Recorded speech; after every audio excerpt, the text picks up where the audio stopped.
It's for the Department of Defense. And what was the total award? $49,000. I got the award information. I walked out of my job. I called my mom. We're all like crying, talking. It felt magical, but no, I didn't do anything out of the ordinary. I just put my price on top, submit to the government. And it was no like credit check, anything like that. I've submitted contracts I've lost. I just kept submitting. I was like, one's going to hit. Right now, still working the job. I do this a couple hours after work. Hello, amazing GovCon winners. I'm so excited. We have Isaiah Sales with Eclipse Management LLC out of Georgia here to talk about not only government contracting, but his experience winning. And so I want to turn things over and welcome Isaiah to the channel. Hey, thank you for having me. I appreciate it. I appreciate you being here. So Eclipse Management, what do you do? Okay, so when I started the company, I originally wanted to do janitorial services. So that's what I specialized in. I made my website based around that. All of my promotions basically to like government agencies was for janitorial services originally. And was this because this was something that you were interested in prior to learning about government contracting? It was a little bit before learning about government contracting. My mom kind of taught me about government contracting during 2020, like COVID year. So I just ran with it. And I was like, let's just start a janitorial company. So that's what I did. Wow. So your mom encouraged your entrepreneurial journey. 100%. Yeah. She told me about it during COVID and we had nothing else to do but play video games. So I was like, let's just learn something. So I spent all 2020 learning about government contracting, started the business the following year. And then from like 2021 till now, kind of on and off about like submitting contracts for federal contracting. Okay. I got to stop you right here because there are people who maybe they served in the military, maybe they worked for the federal government, maybe they worked for corporate, and they're kind of like, oh, I don't really know if I can take that leap and like get a contract, bid on a contract. Why would they want me? And here you are, your mom's encouraging you. You're like, I want to play video games. I want to learn about government contracting. What allowed you to say, hey, this is not going to be a thing? That's the vibe I get. Yeah, it was really just my mom talking about it. And the more I like got into learning about like the knowledge of government contracting, watching your videos, Hamza, Eric Coffee, I just kept watching videos and it's really like intrigued me. I always had like that entrepreneurial like mindset. I used to sell shoes and things like that. So it kind of made sense to me product wise. Like you get a product, I'm selling it to an end user. This just happened to be the federal government. And so talk to us about your first federal win. What was it for which agency? Break that down for us.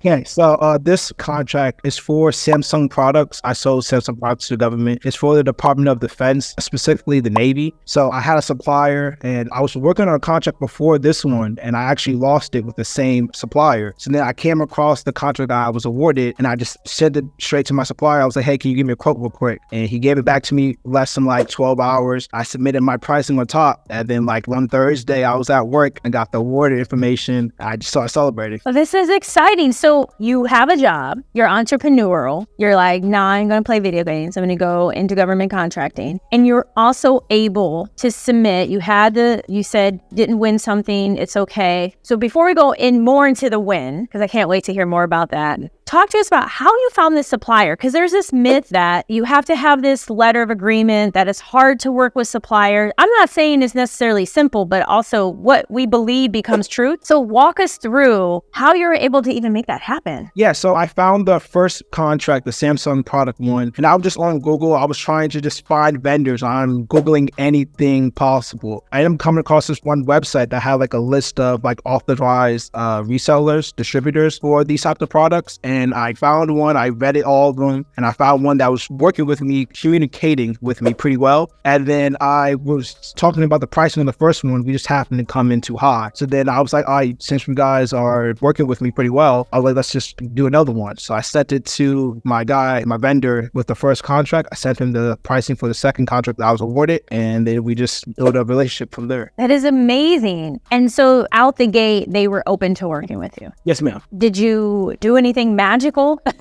want to work with you. No, ma'am. It felt magical, but no, I didn't do anything out of the ordinary. I just called them. I say, hey, I'm trying to get a price on these set amount of products, this quantity. They said, cool, we do this all the time. Here you go. And then it was pretty much just put my price on top, submit to the government. Wow. And how did you find this opportunity? Was it on Sam, Dibs, Unison, somewhere else? Where was this opportunity? The opportunity was on Sam.Gov. So Sam.gov, was it a small business set aside or not a set aside? I don't think it was a set aside, not that I recall. It was just this one agency just needed Samsung cell phones. So I was just, let's just hop onto it. So Sam.gov, a need for cell phones. You find someone using Google. Yes. And we all have no problem to look up sports scores or, for me, latest celebrity info. To find this vendor, I'm still like, yeah, who's buying a Samsung? Anyways, I'm an Apple person. No, you're good. You know, they want, seriously, so they want these Samsung cell phones. You submit, you win, and then what happened after that? So the first day, I just saw celebrating. I walked out of my job. I called my mom. We're all crying, talking. It was a great experience because I spent 3 years trying to learn about this and actually start submitting. So the first day was just celebrating. Then I was like, all right, I need to find funding. So I'm doing anything I could. I emailed people. I didn't even think I reached out to you. I emailed people. I was like, yo, how do I do this? Does anybody help small businesses? So I went into a little struggle at first. I'm going to different banks and things. I'm thinking I can just take the award letter to the bank. But unfortunately for me, in my case, I can't speak for everybody. In my case, they were telling me they needed about $100,000 in revenue first. But this was my first contract. So the banks were going to help me. I didn't know anybody with just $40,000 just laying around. I came across factoring companies. So once I found about a factoring company, they broke down the deal. They told me how everything works, and they funded the money to my vendor. Which is awesome. For Samsung cell phones, he found a distributor on Google. Yes. And what was the total award? $49,000. Okay, so $49,000. And then with any of us, same thing. I remember we needed to pay for prints at an Office Depot, and I didn't have the money. I remember crying on the phone, and I was like, how am I going to pay these thousands of dollars for prints? And thankfully they offered funding on the spot. But man, it's a scary situation to be in. So again, you didn't say, oh, I don't want that, because I get that a lot. I get a lot of people, how do I fund? And I'm kind of like, okay, well, you know, there's factoring, there's loans, there's banks, you got to look into it. But then what some will say, which you didn't, and that is, oh, well, I'm just going to give it back. I'm going to tell them I can't do it. And this is not that. This is not that. So break down factoring, because this may be a new concept for some viewers. Talk to us about a factoring company. From my understanding, a factoring company is basically somebody who buys or funds the product on a purchase order with federal contracting. So they'll basically buy the contract from you, they'll purchase the money up front, and you pay them on the back end with your gross profit. So there's no really loan. They'll just cover it with a fee for fronting the money with your vendor. Which is outstanding, because another myth out there is, oh, I've been told I have to have hundreds of thousands or $1 million on contract for a factoring company to fund. And like any business, that may be the case. Like Hermes, I don't think you can go into Hermes and get anything under $20 unless it's maybe a bottle of water. But you can get a purse at dollar store inexpensively. So it's like you have different types of lenders out there. So there may be lenders who are open and they're not requiring that you have $5 million on contract. And I think that's awesome, because you found them and you didn't give up, and then they immediately provided the money on your behalf to the vendor, if I heard you correctly. They showed me the wire transfer, and my products are now in the way. Which again is amazing. And this was so fast. What has happened since this win? So now, since I got the wire transfer, I'm just waiting for the product to get to my vendor. They're going to check everything in-house and then ship it straight to the government's front door, wherever the address was. Okay, terrific. And then for this one, are you going to invoice them through the PI system, the wide area workflow? Yes, the government will invoice me that way. And then once I get the profit, I'll just pay my factoring company. Okay, awesome. This is exciting. Look at that. I love it. You're glowing. It's exciting. And it shows that you don't have to do this full time. Oh, no. I would like to, but right now, still working the job. I do this a couple hours after work, like post work, and then I'm trying to submit on anything I can. I just happen to come across this one, and I finally hit. I love that. What other opportunities are you searching right now? So now that I have this one under my belt, I'm also searching other electronics, Apple products, things like that, because my vendor told me they do all these other different brands as well. So I'm trying to do those as well, but also still working on services. I'm still trying to get janitorial, still trying to get landscaping, snow removal, anything I can subcontract out. And I love that. And that's another big lesson to take from your story. You started out, you branded everything as janitorial. And another myth is, well, why would they want to buy buy Samsung cell phones from me if they go to my website and it looks like janitorial? Because in the federal government, it's a very special space. It's like the Amazon mindset. We have no problem buying pens and wrist guards and groceries and Doritos from Amazon and more things. So why wouldn't the federal government want to do the same with Isaiah? Because he's offering them the best deal. So I love that. You mentioned snow removal, you mentioned janitorial. Are there any other services that you're like kind of interested in, but not yet? Yes, I have a background in working like my 9 to 5. I have a background in working in logistics. So I'm trying to transfer my knowledge in logistics into the federal contracting space as well. So when you say logistics, what type of opportunities have you maybe come across or you're kind of interested in? Yeah, I came across a couple things. So like one example, like the USDA I came across, they just wanted delivery of certain products like frozen foods. I come across, sometimes the government just want to lease trucks. I worked in logistics. I have relations with some carriers. So they just want to lease trucks for some amount of things to move whatever they need. So anything truck related, I've been trying to tap into. Have you found as you search, you've gone through this, you have your first win, anybody's required any kind of insurance or there was some kind of requirement that you're like, I had no idea they're going to ask for this? Not much. Pretty much the ones I come across is plain and simple. It's just, am I going to find somebody that can subcontract out the work? And if I have enough time to actually submit in, but nothing too crazy with requirements. And what are you looking for in a subcontractor? Especially because you mentioned janitorial, and I have my various views on janitorial work, but it just seems like in any of these areas, and I have subcontractors, but what do you look for, whether it's trucking, it's janitorial, it's snow removal? What are like 3 kind of characteristics you're seeking? Yeah, I try to see how often they're actually working, how like past performance, I ask past performance from them. So the government asks me, I ask them just so I can vet them before I even try to put them under like a teaming agreement. So I ask for like past performance. I try to see how many employees they have, because if the job is really big for the government, you only have 3 employees, you may not be able to actually handle the work. So I try to see the employees, past performance, and I ask for like how much like the previous contract or previous jobs were, just to see they're in the realm of what the government's asking.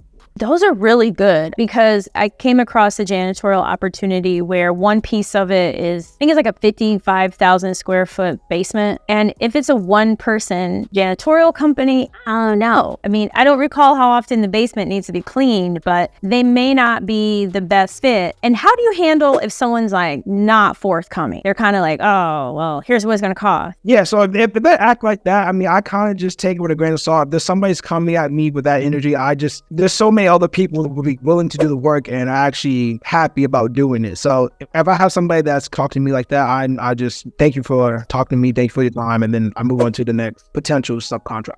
You've mentioned a wide range of work. It's very clear you are open to winning work across America. And what if somebody wants to partner with you? What if someone's like, hey, I'm in Idaho and I take care of snow removal? Are you open to sharing your contact information, how somebody could get in contact with you? Yeah, I'm interested in just getting the jobs done. So the more that I can reach out to people and if people can know me, the more we can get some jobs done, because you're getting paid, I'm getting paid, the government satisfied with the work, so everybody's happy. So I'm down to work with anybody. What's the best way for them to reach you? Yeah, so I have my business email. It's info@eclipsemanagementllc.com. So that's my business email. And then I'm on LinkedIn, Isaiah Sales. You can message me on LinkedIn. And I want to also add, I love that too. This is a strategy I can't recommend enough. If you are in government contracting, please have a LinkedIn. It just legitimizes you. 100%. It's cool to have Instagram. It's cool to have TikTok. It's cool to have your Pinterest. It's cool to have Facebook. But LinkedIn, it's like, oh, you have a professional presence. I'm not a fan of multiple LinkedIn accounts, but if for some reason you have to have a second account because you have to have another account for your employer, do what you need to do, but it at least, again, legitimizes. So please connect with Isaiah Sales on LinkedIn or send him an email, because you can already tell, like, this is only the beginning. So talk to us about what is like your 1-year goal with government contracting, because you mentioned like you want to make this full time, but what are you hoping to do and you will do in the next year? Yeah, so what I'm hoping to do do, my next goal is to at least bring in 100K profit. That's my next goal, because I did the 50K revenue. So I'm halfway to that goal revenue wise, but I wanted to turn that into gross profit within like the next year. Oh, that's awesome. And you will definitely do that. Oh yeah. I'm fully confident now. No, I know you will, because first I can tell by your energy and how excited you get around this. Next, being successful in winning a government contract, that's the easy part. The hard part is the delivery and repeating. Yes, ma'am. That's the hard part, because it's like a product. Okay, I sold one pen, and what? I sold my pie. Great. I sold some cookies. Okay, then what? I mean, but still not Chips Ahoy. So, and not that you have to be Chips Ahoy. It's just, I want everyone to think in that mindset of we are entrepreneurs. In the vast majority of business owners, there's this many people in the business. There's one. You don't need a huge team, but you need that buyer and to look. So I love the fact that, Isaiah, you're looking for janitorial, you're looking for snow removal, you're looking at logistics, you're looking at these products that you found funding. I love that. I mean, you may get bombarded, but I do encourage people to contact you about the funding, because again, with the funding piece, there's one I may recommend every now and again, but I'm not big on that. That's just my own personal thing. But please contact Isaiah, because he recently received funding. And as he said, they wired it to the actual manufacturer. Then you don't have to worry about any of that. Look how easy that was. He doesn't have to exchange the cash. Right. And it was no like credit check, anything like that. They just gave him the purchase order. I showed them the signed award letter, the signed form. I just sent that to them. They said, well, I mean, come on, y'all. No credit check. You can't even get a credit card for $10,000 without a credit check. And he over here got over $40,000. So it shows that it's possible. It's just, you got to believe it here, and you can tell it. You already believe that. You weren't like, okay, I don't know how I'm going to get the money. I don't know. Maybe I shouldn't have done this. You're like, okay, I went on Google. I went to some places. I think I contacted you. This is what I did. That's the mindset that's necessary in this space, because there's no shortage. It doesn't matter what's going on in the economy. There's no shortage. So talk to us also about what are some other opportunities like you've come across of recent. What are some other ones? Yeah, I've come across like they wanted refrigerators. They wanted a concrete slab that was like 36,000 pounds. I found some more products. They wanted some like septic tanks. This all sorts of things. So I try to narrow it down, but when I first like look at Sam, I'm just looking at opportunities. Another question I get often is, well, what NAICS code? How do you find these things? Walk us through that. Yeah, so like I said, going back to like 2020, my mom broke like the NAICS codes down to me. So I have certain NAICS codes like landscaping and janitorial. So I used to filter my like Sam.Gov under those NAICS codes, but now I just look at Sam. I try to filter it by due dates to see what I can really do. That's awesome. Please share with us about how your mom knew about government contracting to get you involved in it and to share all this information with you. Yes. So my mom has that same type of mindset, entrepreneur mindset. So she, real estate, writing a book, government contracting, she just told me about it because she think like this is something I would be interested in. And I ran with it. So from 2020, just reading books, watching YouTube videos, your video, amongst all the others I've mentioned. And then I just locked in. I love that. Is this something like she may want to get into? Like maybe you all form another company? Yes, I'm glad you asked. This is something like we're all actually trying to get to. So I'm like one of 6 kids. So I admit it now. My mom's in it. I've talked to one of my older brothers about it. So we're all kind of starting a business and we'll all communicate about federal contract. Wow. Where do you fall? Are you like in the middle? Yeah, I'm the third of 6. Whoa, you're like right there in the middle. Yeah. And look at that. From putting down video games and investing in yourself, you won a contract, and then look at this. Inspired others in your family. And those watching, the same will happen for you. Yes. I'm just happy to be here because I used to watch all your videos, all the people like being here. So I'm just happy I finally got to win one and come on your show. Well, I'm so happy that you're here because Isaiah had posted in the Facebook group that he won. And I'm like, I want to interview him and find out about it because first and foremost, it's something that we all need to be reminded of. And that is we truly are winners. We are a reflection of God and we're winners. And so it's easy to look around and say, and all of that. But it's sometimes can be challenging to see all of the success stories because for whatever reason, they're not always put out there or people try to pull down people who are successful. And so I love that you mentioned that. And that's the point of the Facebook group is to encourage and to help people And so I'm so glad for that, because there are many people watching you who are like, well, shoot, if Isaiah can do this, then I can do it too. Like, I can find Samsung phones. And that's what I want people to take away from it. Because the thing is, many watching, you haven't yet. You didn't bid on that one for Samsung phone. Doesn't mean you have to bid on everything. Not saying, when I say bid, doesn't mean you bid on everything. But it's about the mindset of, okay, I can do this. Look at what he did. He won. He was able to get the funding after, which I always say will happen. Look how easy this is. Yeah, this has been a blessing. I've been too happy. I've prayed about it so many times because I've submitted contracts I've lost before. So that can, just losing kind of makes you like getting your feelings in your head a little bit. But I talked to my mom about it, talked to my girlfriend about it. I just kept submitting. I was like, one's going to hit. So this one just happened to be the one. Yeah, I mean, because it's easy to get caught up.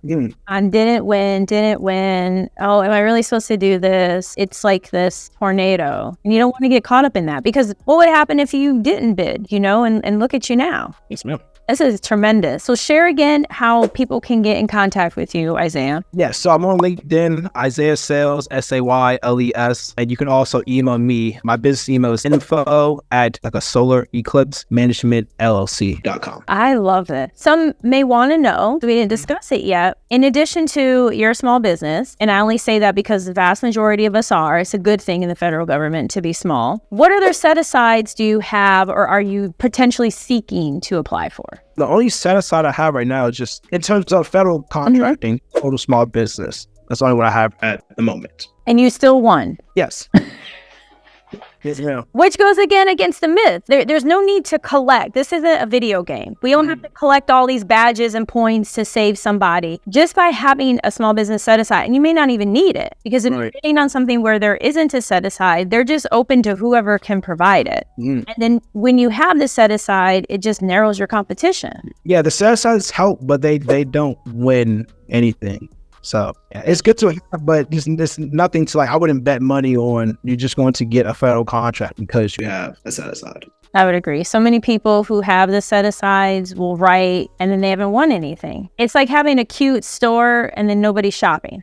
Whether it's online or physical, you got to sell. Like another stat, I've seen some contracts don't even go awarded because some people just not submitting contracts on. So people think it's a big competition, but it's really not. Some people are just not submitting. You might be the only one to submit a contract, and then it'll be yours. That's right. Assume it is yours, because if there are so many companies, I know for us right now at this stage we're laser focused, but before, early on, I would bid on everything. I would bid on trying to give you some envelopes. It didn't matter. I was open. But keep in mind, maybe I bid on something where 15 companies bid, and that may be the max. I mean, 15. You probably get more likes on a Thanksgiving dinner picture. Right.